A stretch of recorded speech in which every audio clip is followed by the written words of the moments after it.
What can we know, and how do we know it? What can we know, and how do we come to know?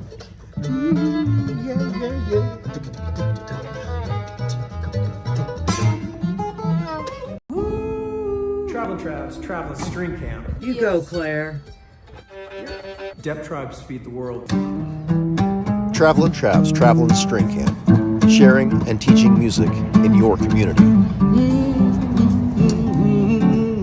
That's fascinating. Not being concerned about so much realism.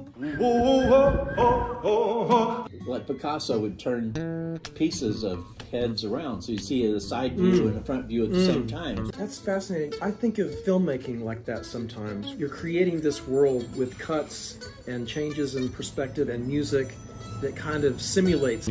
Real open requires real strength, labor, and the expression of worth. We do not love because we are naive. We love because that's who we are. Come on. Traveling Travs, Trans-Rational Blues. I seen the light. I seen the light in you, my friend. I took a creative writing class once, maybe twice. This one time, Opal Greer, our instructor, she asked us to fill notebooks with our thoughts in cursive. Yes, thank you. Opal asked our recursive thoughts relayed in cursive, and so in this discourse I recounted and relayed, in addition to the recursive, the discursive, in cursive, subversive inversions. Then Miss Greer said something to me that I hope I never forget. "Logic is silly," she said to me, "don't you know?" with an appropriately playful tone. And so the binary realm continued to crumble, if then giving way to both and. Traveling Travs, Trans-Rational Blues. Hey, Trav. We were led into a liberal education. Do you recall the fervor with which Miss Harper was trying to help you appreciate literature your senior year? But that one line of Whitman's, "I lean and loaf at my ease, observing a spear of summer grass," that's what it means to be a poet, is to be present with that grass and later with the words. Miss Opal Greer, she also made me aware of the word didactic. And then there was Dr. Sumption. She suggested that perhaps I use the phrase, "it seems to me," or "it appears that." Thank you, Dr. Sumption. Alien dancer. I dance like an alien. And did I ever tell you about the time that for 20 years I was married to a philosopher of Victorian literature? Because I am an alien. Turns out one of my ancestors is Jude the Obscure. Who knew? The power of story is in that we may be more related to fictional characters than we are to characters in this real world.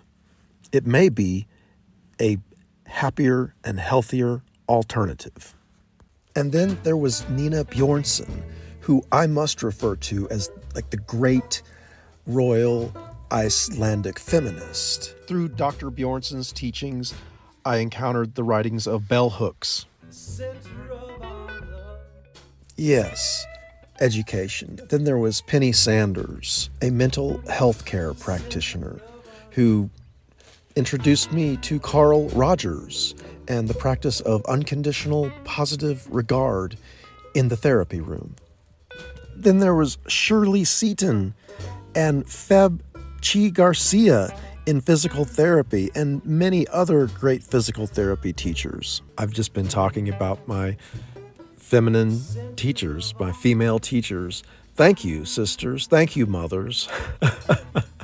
It does seem recently that the Great Mother has been smiling upon me.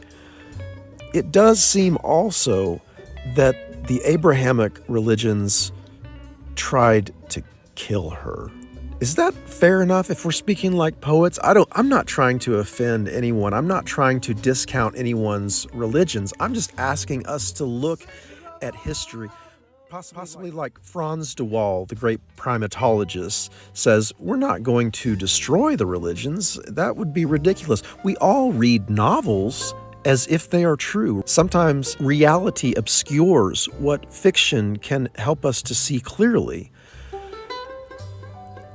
Carl Jung, Joseph Campbell, these great teachers who understood how we are mythological creatures ourselves. We are storytelling creatures. We cannot separate ourselves from our biological capacity to tell story. Really, the idea that we could have an objective observation of a material universe is just as much a figment of an imagination as Adam and Eve. Hot sun, ray, cool rainwater, balancing the temperature. So immunity, a body needed equality, no danger. Tell it to the gatekeeper. So immunity, same oxygen we all sharing. Firekeeper, Rastafari, lift it up and I lift it up. One equal immunity. I'm so grateful that I got to record Seven's music, and now I have these songs to continue this search for Seven. One Africa, Seven used to say. I'm from Africa. I'm from Africa. One Africa. Labor and the expression of worth. Come on. Embrace your culture. My people are the ones who turned white. We mated with the Neanderthals, but just a little bit, just 1 to 2% worth. Maybe the rest we killed. Maybe you're bound to mate with some of them, you know. They were smarter than we thought, the Neanderthals. Maybe my people go all the way back to Australopithecus. I felt like Lucy was my mom. Or maybe none of that is valid at all, and it's more like some kind of ancient astronaut theory where more highly evolved beings arrived at this planet and somehow altered the primates that were here, and that's what a human is. There are so many different storylines going. Some people stay with their science, hoping to find self-reliance. Some people open the scriptures just hoping to find ways of coping with all these crazy primate constructions when finding deductions lacking in primary truth. What can we know, and how do we know it? What can we know, and how do we come to know?